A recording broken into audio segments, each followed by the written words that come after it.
Got a very small group of people, and the Federal Reserve and the global central banking system and the Bank of International Settlements in Switzerland, who are purposefully managing the boom and bust, credit supply, credit contraction, money supply growth, money supply contraction to create artificial roller coasters and artificial volatility that they can trade around without taking any risk. It doesn't cost them any money. And if they do make a mistake because they're, as George Bush said, oh, the bankers on Wall Street are drunk. It is uncertain. There's no question about it. Wall Street got drunk. One reason I should turn off the TV cameras. Let's say they walk in one day and they push the wrong button and they lose the bank $1 billion or $5 billion or $100 billion. They can appeal to the government to bail them out. It's a totally asymmetric relationship between bankers and the rest of the economy. If they make a mistake, they get bailed out. If everyone else makes a mistake, they get put in jail, called a terrorist, and we never hear from them again. But it's a more sophisticated form of slavery, and we're going through it today. We see the taxation is going up all the time with the supposed crash of the banks that was not happening out of the blue. It was set up for this time. They could have kept it going for another few years if it suited them, and then crashed all the bubbles. But now is the time. As they say in their own writings, now is the time. One of the great benefits of an economic model from an economist standpoint is you can basically get whatever results you want. You can manipulate the inputs to make that happen. And that makes it a very easy tool to use to hoodwink other people. These manufactured, these engineered financial catastrophes are the result of a central banking system that has the ability to add and subtract credit, add and subtract dollars and money at will to create this roller coaster effect. Because unlike most people, the banks are able to make profits as easily on the way down as they can on the way up in any given situation. Volatility is great for banks and professionals. Volatility is not great for the most average people. Their operatives in government and media then hold the economy hostage by issuing the ultimatum: give us unlimited bailout money or the economy dies. What's being used is what I call, to try to get the money, is what I call the suicide threat, where, you know, if anybody has ever seen the movie Blazing Saddle, the sheriff is surrounded by hostile town folks. He takes out his gun, points it at his head and says, you know, don't move or I'll shoot. Well, that's what the big banks are saying. You know, give us unlimited cash or we'll die. And if we die, you'll die because we're too big to fail. It is a false flag attack because Hank Paulson will get up in front of Congress and say, we need $700 billion because that thing, that existential threat, the market is attacking us and we need this handout to fight Mr. Market. Mr. Market is out there. We need to fight Mr. Market. It's an existential threat. Meanwhile, he is Mr. Market. He's the one causing the problems. We had Paulson, a representative of Goldman Sachs who happened to be running the U.S. Treasury, came forward with a hysterical briefing for the Congress saying, we, the Wall Street bankers, demand $700 billion in bailouts. So they say, yes, we'll give you all the money you need. Well, you know, these are arsonists. Paulson, Tim Geithner, Bernanke, they're arsonists. They're asking for more matches.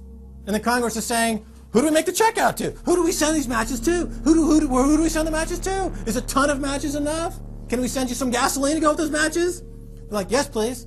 Don't change our management.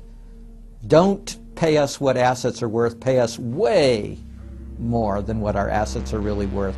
Don't make us use honest accounting. Allow us to lie. We've just, under congressional pressure, changed the accounting rules for the express purpose of making sure that the big banks don't have to report honest losses. The only way they can pass this bill is by creating and sustaining a panic atmosphere. That atmosphere is not justified. Many of us were told in private conversations that if we voted against this bill on Monday, that the sky would fall, the market would drop 2,000 or 3,000 points the first day, another couple thousand the second day, and a few members were even told that there would be martial law in America if we voted no.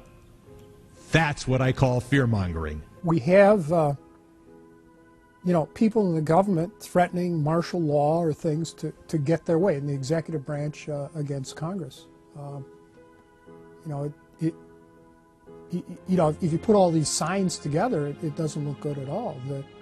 To the extent we are a democracy, we're sort of a hairbreadth away from a police state. Congress aided the bankers in carrying out the biggest heist in history with the so-called banker bailout of 2008.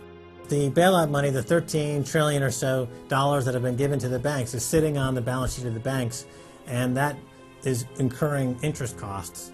And that's going to precipitate the need to flush the system with more cash.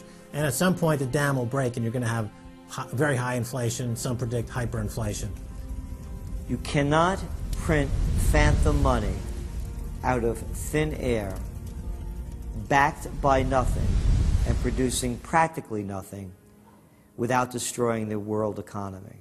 So unless we cut out the toxic funds, the toxic elements of this economy, every time we put in money on this bailout, it's just feeding the fire. It's not making things better. What should have happened is that those banks and investment banks should have been seized. They should have been seized by the Federal Deposit Insurance Corporation. Those are zombie banks.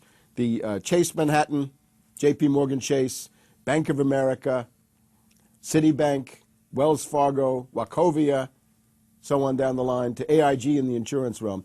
These are zombie institutions, insolvent, bankrupt. The only thing to do with them is to seize them, put them through Chapter 11 bankruptcy. That'll probably turn into Chapter 7 bankruptcy, liquidation. And above all, triage the derivatives on their books.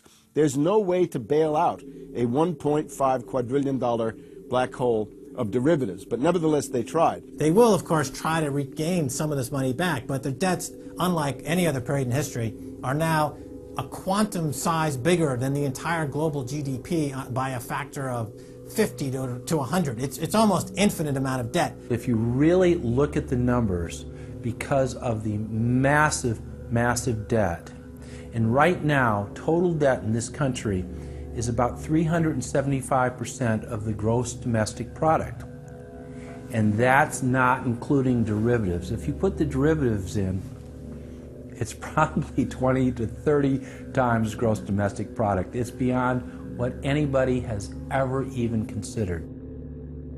While they were looting North America into the ground, the international banking syndicate was simultaneously executing the same scam in over 100 other nations. So who got the money?